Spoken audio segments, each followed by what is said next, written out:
Hi everyone, Gemma here. Thank you for watching today. So in this video I'm going to be showing you how to put the 5x7 never-ending card together. So if you're new to the channel, I'm the design team member for Made to Surprise. So I'm going to be making 6 samples to send off for this month's launch. So I've already made 3 using this. So I'm just going to show you on camera how I put this one together. We're going to do a little bit of alcohol colouring and some masking, really basic masking and colouring on this video, but just a few hints and tips there, and I'll just show you the card a little bit closer. It's got all these ink splodges and brushes and the images there, and the card just moves freely like so. So I've got "This room hugs me," and then you open it up, you can write your message there, and then there are no mistakes, just lots of gemstones, and it goes round like so. So I'm using the 5x7 never ending card and stand die set. So I've cut this one here once in green cardstock, and I've cut the stand twice. So if you're using a lighter weight cardstock, then I would definitely recommend cutting 2 and attaching those together, so that's nice and strong to hold your card. So now that they are cut, I always like to go over my score lines, and you definitely want to do this with this particular style of card. There's going to be a lot of movement within this, and you don't want any cracking visible on your card, and you want a nice free moving card. So I would definitely recommend going over your score lines.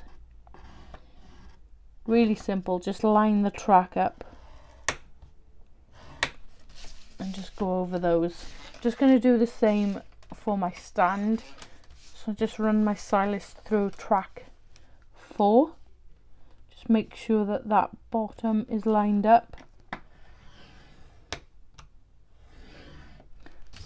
And just go over that. So with my sand, I'm just going to fold that into position, add collal glue on one of the pieces, and just marry that up. Nothing complicated there on that one. Maybe avoid the score line in the centre, and I'd leave it sort of in the stand position and let it dry like that, because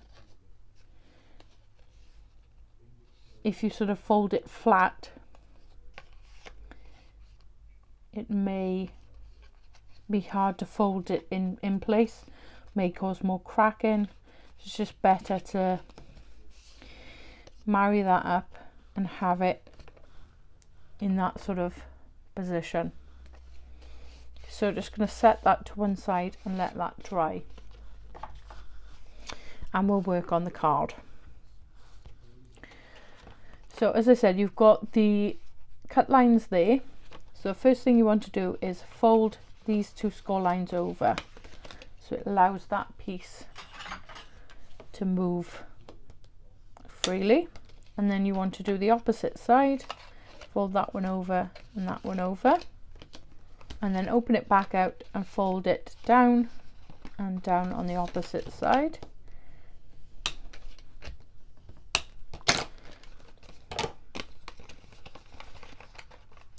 And then just work those score lines. Just take it round several times. So I'll just do that slowly for you. So right side over, left side over, top down, bottom up, right side over, left side over, and then back to the start. It'll be clearer when we add the images. So we're going to do some little bit of masking, a little bit of alcohol colouring in this video, but I have gone ahead and prepared majority of my pieces, which I'm going to lay out for you now, and then we'll do the last panel together.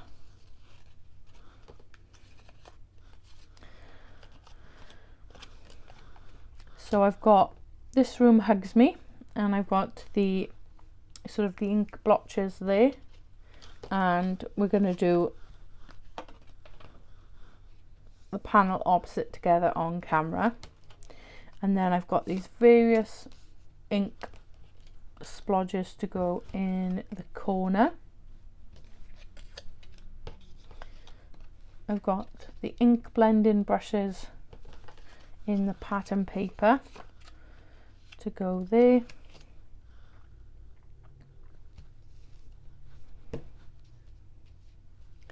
And then for the opposite side, I've got a space to write your message, and there are no mistakes, just lots of gemstones, and again some more ink splodges, splatters, and 4 pieces to go in the corner. So you want 8 of these rectangle pieces, so 8 of these. You then want 4 of these and 4 of these. You've got your mats and layers. As you can see from my samples, on some of them I've added mats and layers. You can also cut this in white cardstock and stamp directly on your card base. I've just gone for the 1 layer on this one. I think it pops really nicely against that green. So I'm going to attach those on the front, and I would recommend adding your mats and layers to the front of your card and then fold it into position, so that when the person is playing with the card or moving the card around, that they're in the correct orientation, because you may flip this over and get them wrong. So I would just recommend doing the front, then fold it over so you're opening the right side and the left side. So if I bring back in one of my other cards, attach all of those and then put it in this position and attach those, and then fold it around again and then attach those last. So I hope that makes sense.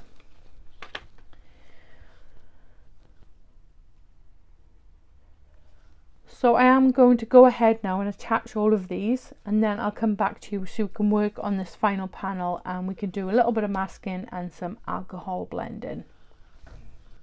So I've got my card drying just off to the side of me, and I brought in my stamping platform and a rough piece of cardstock that is larger than the die. This is my preferred method of stamping, colouring and then die cutting, in that sort of order. If you prefer to die cut, stamp and colour, then you do your preferred method. I just find that because my plates are worn, even though I put excuse me, copy paper in there, sometimes it can leave an impression on the cardstock, and I like to have a smooth surface to colour on before I die cut it. So hence my larger piece. It'll also help me hold this in the stamping platform. If you die cut, then I would add a little bit of double-sided tape or some tape adhesive on the back and place that down in your stamping platform. So I'm going to bring in the stamps that I'm using, which is the Paper Crafting Fun. And I'm going to use the ink blending brushes.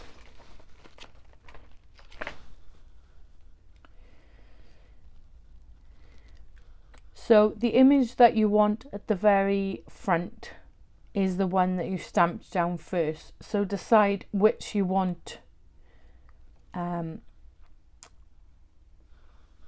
sort of your focal point, and then everything else that is stamped behind it you'll mask off.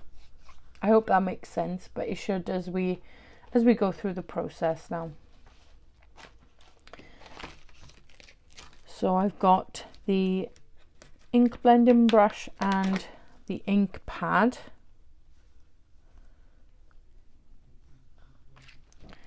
I think the stack of papers, I might stamp one of those ink splodges just on that. So I think I want that in the front.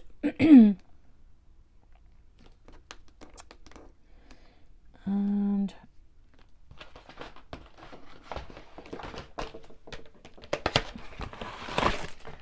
just going to bring my die in as well, just to see how much we're working with.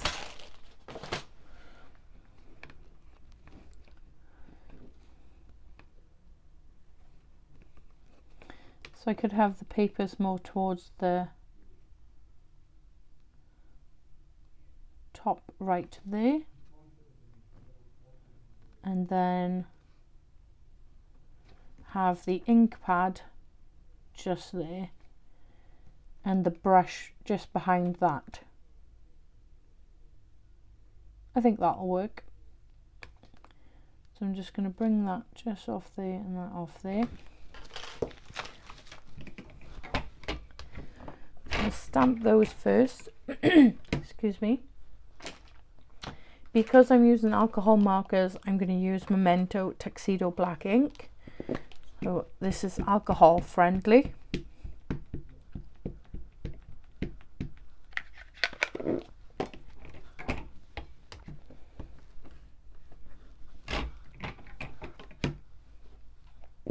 But I like to stamp mine twice just so I've got a better impression. It's not as sharp as using VersaFine. If you're colouring with pencils, then I would use VersaFine. You get a better impression with that. So I'm just going to bring in some masking paper and I'm just going to pop that down just over where the ink pad lies, and I'm going to stamp that just on the masking paper.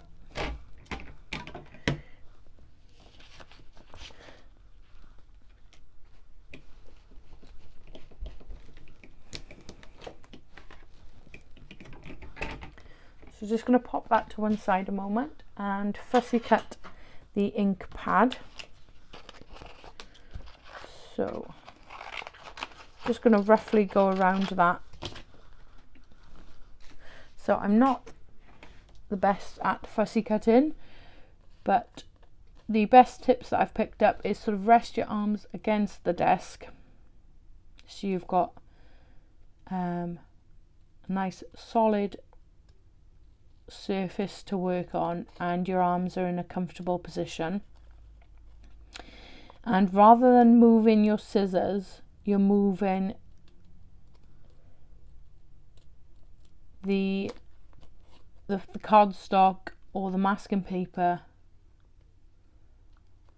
I'm still adjusting to that, to be honest with you.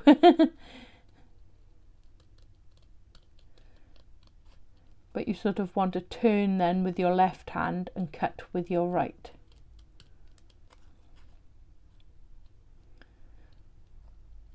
So there's that cut out.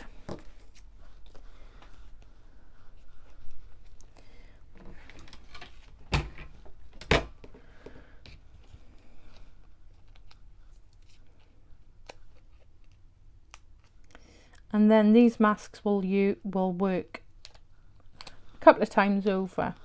So as you can see on my stamps, I've already added some of the masks that I've used previously.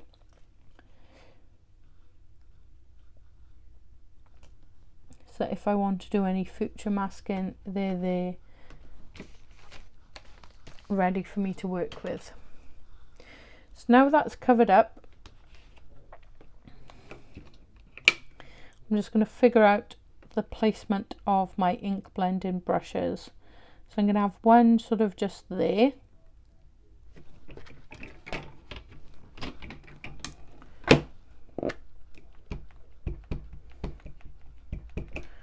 So again, stamping with Memento. And I'm going to bring in the other mask that I've used previously, just to go over the top of that, and then add the second ink blending brush just there, I think. So So you just peel off your masks, and then you've got that lovely image there. So I just went ahead and stamped the third brush, and just bringing in those ink splodges just to pop some in the centre of those papers. So I think I'll go for the pink ink on this one. So I've been using the VersaFine Clay ink pads to stamp those. So I'm going to bring in my Creative Craft Products alcohol markers, and if you're not sure of sort of the colour blends, I'd take a scrap piece of cardstock in the same type or colour as the one you're colouring on, just to do a test of the colour scheme and see how they look. So I'm going to just follow the rainbow colours again, I think.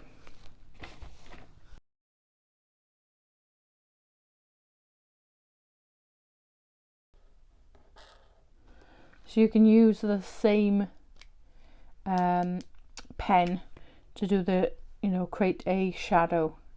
So you've got, it's a dual tip, so you've got the broad and then the fine.